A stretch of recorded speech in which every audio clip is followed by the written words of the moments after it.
Start करते हैं। कल सेक्शन 10 के बारे में हमने बात की थी, आज सेक्शन 11 पर हमें चर्चा करना है। सेक्शन 11 का चार्ट मैंने बना लिया है, वो आपके यूट्यूब में आ जाएगा, तो उस चार्ट को आप देखना और मैं यहाँ आपको सेक्शन 11 समझाता हूँ। तो सेक्शन 11 देखिए आप, जहाँ की संपत्ति के अंतरण पर संपत्ति में किसी व्यक्ति के पक्ष में हित आत्यांतक सृष्ट किया जाता हो। पहली लाइन जनरल रूल की बात करती है और बताती है, where on a transfer of property and interest therein is created absolutely in favour of any person. Interest कैसा है? Absolute, in favour of any person, किसी भी व्यक्ति के पक्ष में जो इंटरेस्ट दिया गया है वो एब्सोल्यूट आपने कर दिया, यानी संपत्ति ट्रांसफरी को एब्सोल्यूट ट्रांसफर हो गई है। एब्सोल्यूट भी होती है और लिमिटेड इंटरेस्ट भी देते हैं। तो सेक्शन 11 कौन से इंटरेस्ट की बात कर रहा है? Absolute transfer. एब्सोल्यूट मीन्स उसका स्वामित्व उस ट्रांसफरी के पास पहुंच गया है, वही एब्सोल्यूट ट्रांसफर होगा ना। जैसे सेल कर दिया, गिफ्ट कर दिया, एक्सचेंज कर दिया, सो एंड सो, तो ये एब्सोल्यूट ट्रांसफर कर दिया उस व्यक्ति ने। और जब ये एब्सोल्यूट ट्रांसफर हो गया, इसके बाद सेक्शन बट से बात करती है आगे। बट किंतु अंतरण के निर्बंधन निर्देशित करते हो। इसका मतलब ये कि संपत्ति में आपने एब्सोल्यूट राइट ट्रांसफर कर दिया, एब्सोल्यूट इंटरेस्ट ट्रांसफर हो गया, फिर ये रेस्ट्रिक्शन लगाया जा रहा है, निर्देश दिया जा रहा है। क्या दिया जा रहा है?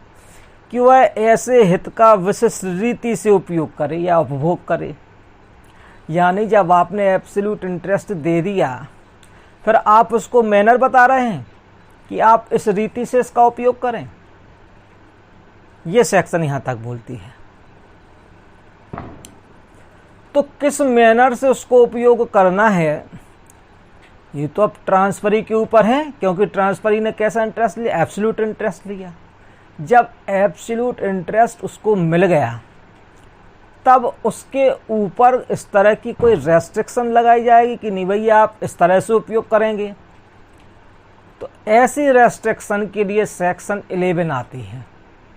तो वहाँ कहती है कि वहाँ वह ऐसे हित को ऐसे प्राप्त और व्यनित करने का हकदार होगा मानो ऐसा कोई निर्देश ही नहीं था। इसका मतलब ये कि अगर कोई ऐसा डायरेक्शन था जो उस व्यक्ति को, जिसे जो उस ट्रांसफरी को, जिसको एब्सोल्यूट राइट, एब्सोल्यूट इंटरेस्ट प्राप्त हो चुका है उस संपत्ति में, और वह उसका उपयोग कर रहा है, तब इस तरह की कोई शर्त लगाना कि आप इसका उपयोग इस विशिष्ट रीति से करें, उस उपयोग करने के मैनर पर ट्रांसफरी फ्री है। वो चाहे जिस प्रकार से उस संपत्ति का उपयोग करे, ट्रांसफरर ऐसी फिर कोई भी शर्त नहीं लगा सकता। लगाता है तो ये माना जाएगा जैसे कोई शर्त नहीं थी। इसका मतलब ये कि वो शर्त इनवैलिड हो जाएगी, वाइड हो जाएगी, और ऐसा ट्रांसफर वैलिड होगा और वो ट्रांसफरी जैसे चाहे उस संपत्ति का उपयोग करेगा। एग्जाम्पल समझिए, ए ने बी को एक प्रॉपर्टी एब्सोल्यूट ट्रांसफर कर दी, उसका इंटरेस्ट एब्सोल्यूट दे दिया, और बी जो ट्रांसफरी है, जब उसको एब्सोल्यूट इंटरेस्ट उस प्रॉपर्टी में मिल गया बाया गिफ्ट, फिर ए का ये कहना बी से कि भैया आप इस संपत्ति में सिर्फ निवास करेंगे, ओनली रेजिडेंशियल पर्पज, आप इसको मॉर्गेज नहीं करेंगे, आप इसका सेल नहीं करेंगे। तो इस तरह की जो शर्तें लगाई गई हैं उसी के संबंध में सेक्शन 11 ने कह दिया कि भैया उसके जो एब्सोल्यूट इंटरेस्ट आ गया है, उसके बाद कोई भी शर्त अगर आप लगाते हैं कि वो किस रीति से उसका उपयोग करेगा, तो ऐसी शर्तें फिर वाइड हो जाएंगी। क्लियर है? इसका मतलब ये कि ए ने जो बी को ट्रांसफ़र किया है, कोई गिफ्ट वाया गिफ्ट अगर प्रॉपर्टी ट्रांसफ़र की और एब्सोल्यूट इंटरेस्ट क्रिएट कर दिया है, इसके बाद ट्रांसफरी पर ऐसी कोई शर्त नहीं लगा सकता कि आप एक विहित मैनर से ही ऐसी संपत्ति का उपयोग करें। ट्रांसफरी को यह राइट होगा कि वो चाहे जैसे उस संपत्ति का उपयोग करे।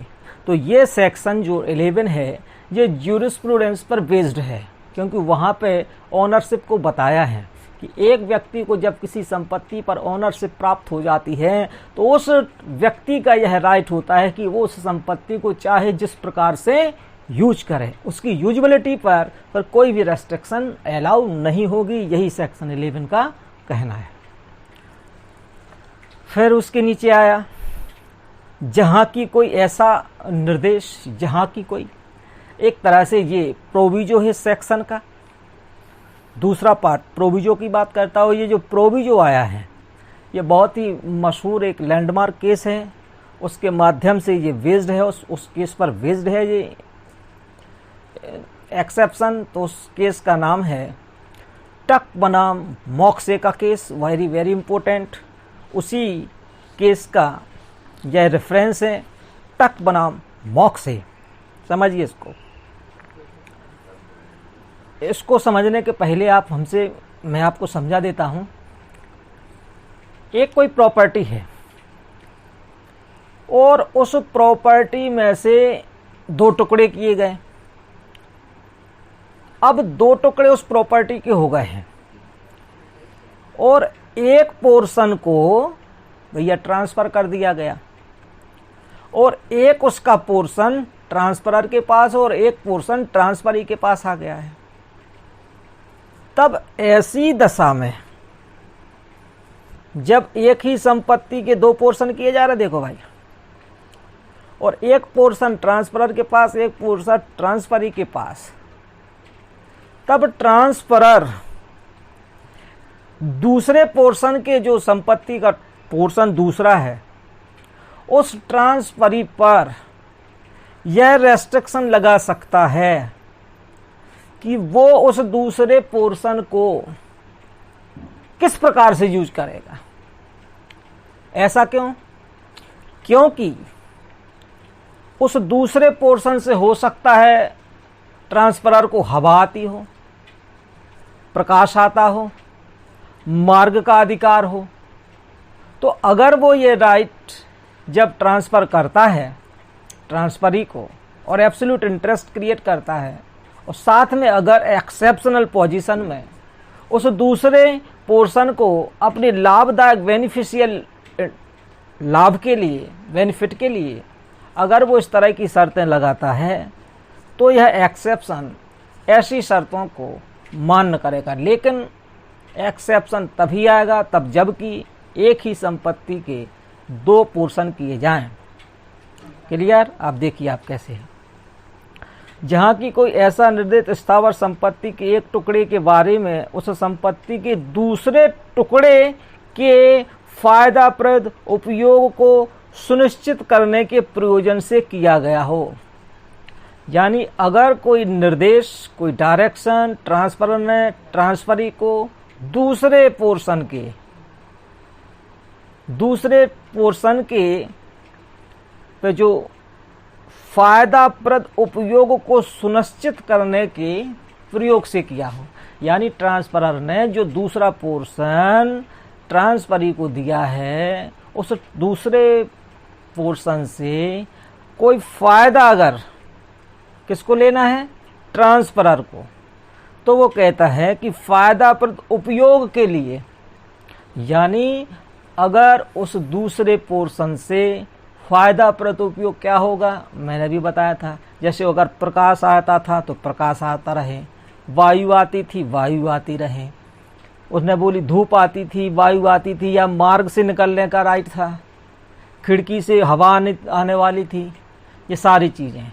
तो ये अगर ट्रांसफरर ने उस दूसरे पोर्शन पर ट्रांसफ़र करने के दौरान ये रेस्ट्रिक्शन लगा दी थी कि मैं अपने मार्ग का भी उपयोग करूंगा, जहां से हमें प्रकाश वायु आती थी वो भी हम प्रयोग करेंगे। आप ऐसी रीति से प्रयोग नहीं कर सकते दूसरे पोर्शन को कि ये सारे के सारे फायदाप्रद उपयोग से हम वंचित रह जाएं। बस यही सेक्शन का कहना है। तो सेक्शन 11 और सेक्शन 10 ये दो सेक्शन आपके पास आए हैं। और एक और प्रॉब्लम अगर आपको हम बताते हैं कि अगर संपत्ति में एब्सोल्यूट इंटरेस्ट नहीं दिया गया, लिमिटेड इंटरेस्ट दिया गया, और लिमिटेड इंटरेस्ट देने पर अगर कोई रेस्ट्रिक्शन लगाई जाती है तो सेक्शन 11 के ग्राउंड पर वो रेस्ट्रिक्शन वाइड नहीं होगी, बशर्ते इंटरेस्ट कैसा हो, लिमिटेड हो। सीमित हित अगर दिया जाता है तो सेक्शन 11 का जन्म नहीं होता है। सेक्शन 11 की रिक्वायरमेंट एब्सोल्यूट इंटरेस्ट। अब सीमित हित के लिए सपोज दैट ए ने बी को कोई प्रॉपर्टी फॉर लाइफ के लिए, लिमिटेड इंटरेस्ट है फॉर लाइफ के लिए दिया, और अगर उस पर रेस्ट्रिक्शन लगा दिया कि भैया जो प्रॉपर्टी हम फॉर लाइफ आपको दे रहे हैं सिर्फ आप उसमें खेती करेंगे, अदर यूज आप नहीं करेंगे, तब इस तरह की अगर वो शर्त लगाता है तो ऐसी शर्त को सेक्शन 11 वाइड नहीं करेगी, क्योंकि लिमिटेड इंटरेस्ट दिया गया है, जबकि सेक्शन की रिक्वायरमेंट है एब्सोल्यूट इंटरेस्ट। क्लियर है आप? ये है साहब आपका सेक्शन 11। अब सेक्शन 11 और सेक्शन 10 लगभग एक से हैं, दोनों की प्रिंसिपल मिलते जुलते हैं। तब अगर हम इसमें अंतर डिफरेंट कर लें कि क्या सेक्शन 11 और 10 को लेके डिफरेंस होंगे, तो डिफरेंस अगर हम करते हैं दोनों के मध्य, तो देखिए सेक्शन 10 को अगर हम देखें तो सेक्शन 10 में लिखा है कि जहां पे कोई संपत्ति जो ट्रांसफर की जा रही है वहां पर मैंने नहीं बताया गया कि जो संपत्ति ट्रांसफर की जा रही है उसका जो इंटरेस्ट होगा वो एब्सोल्यूट होगा कि लिमिटेड होगा। बट सेक्शन 11 स्पष्ट तौर पे लिख रही है कि जहां पर भी उसको इंटरेस्ट क्रिएट किया जा रहा है ट्रांसफरी को, वो कैसा है, एब्सोल्यूट इंटरेस्ट की बात हो रही है। तो एक अंतर तो ये निकल के आता है कि सेक्शन 10 एब्सोल्यूट और लिमिटेड इंटरेस्ट की बात करती है, जबकि सेक्शन 11 ओनली एब्सोल्यूट इंटरेस्ट पे बात करती है। दूसरा, सेक्शन 10 में मैंने आपको बताया था कि वहाँ पर जो रेस्ट्रिक्शन है वो एब्सोल्यूट होना चाहिए। सेक्शन 10 में जो रेस्ट्रिक्शन की बात आई है वो सेक्शन 10 में एब्सोल्यूट रेस्ट्रिक्शन की बात कही गई है कि अगर कोई एब्सोल्यूट रेस्ट्रिक्शन लगाता है तो सेक्शन 10 वाइड कर देगी, लेकिन मैंने ये भी बताया था कि वहाँ पर पार्शियल रेस्ट्रिक्शन अलाउ हो सकता है, जबकि सेक्शन 11 में ना तो पार्शियल रेस्ट्रिक्शन चलेगी ना ही एब्सोल्यूट रेस्ट्रिक्शन। दोनों ही प्रकार की अवरोध को यहाँ पर वाइड बताया गया है। और तीसरा जो है अंतर दोनों में, सेक्शन 10 में जो रेस्ट्रिक्शन का नेचर है वो इस बात को लेके है कि वो व्यक्ति, मैंने उस नेचर बताया था चार्ट में, कि वो जिस चीज़ का नेचर है कि वो उस संपत्ति को अपने से एक तो अलग नहीं करेगा या उसका डिस्पोजल नहीं करेगा। इसका मतलब ही अलग नहीं करेगा मीन्स किसी को ट्रांसफ़र नहीं करेगा, आगे ट्रांसफ़र नहीं करेगा। तो तीसरा आता है कि संपत्ति में आगे के ट्रांसफ़र को ब्रेक किया गया है सेक्शन 10 के अकॉर्डिंग अगर रेस्ट्रिक्शन की बात करें। और सेक्शन 11 में जो रेस्ट्रिक्शन की बात कही गई है वो रेस्ट्रिक्शन उस प्रॉपर्टी के इंजॉयमेंट पर है। तो ये शर्तें जो दोनों की डिफरेंट हमने आपको चार्ट में बना दिए हैं, आप चार्ट में देख लेना। इस तरह से सेक्शन 10 और 11 क्लियर होते हैं। अब सेक्शन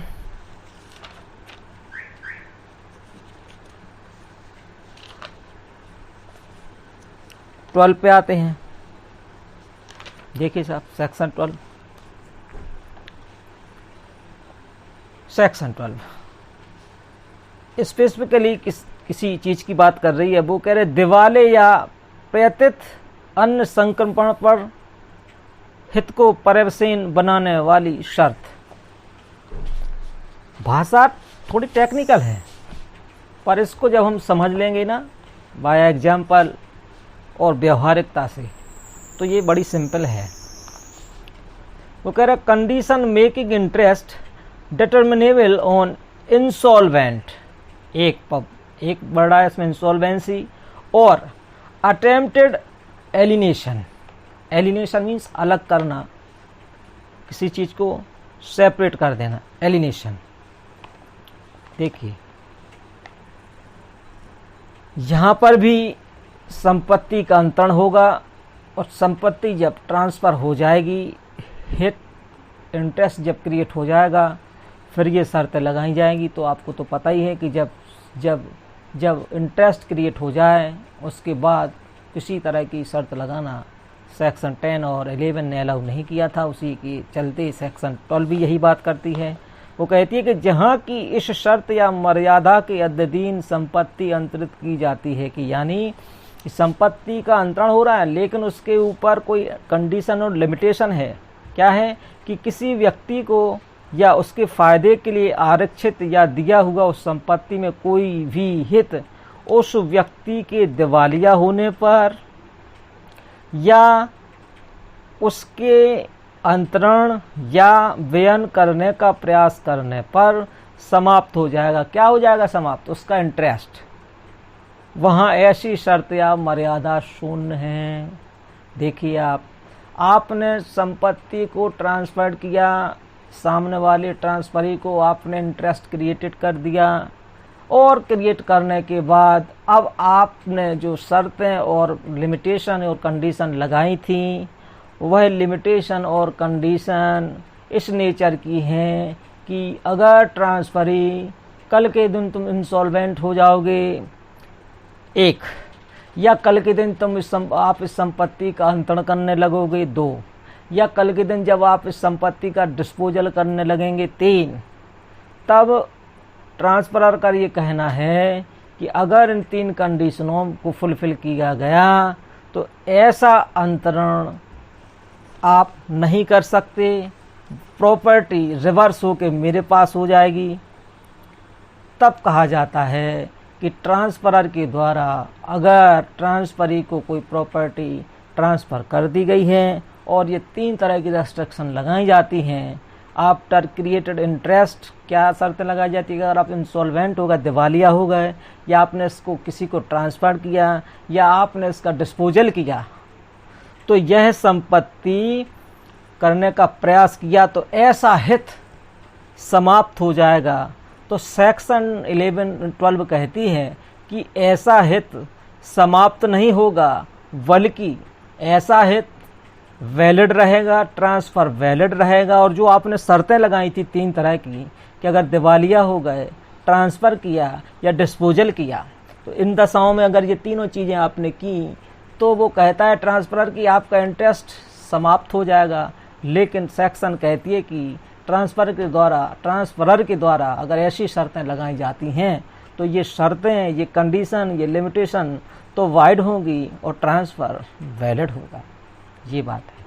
और फिर इसी में फिर लगा एक प्रोविजो, यानी सेक्शन 10 में भी प्रोविजो था, सेक्शन 11 में भी प्रोविजो था, और सेक्शन 12 में भी प्रोविजो है। वो इस बात को लेके है कि यह सेक्शन लीज पर लागू नहीं होता।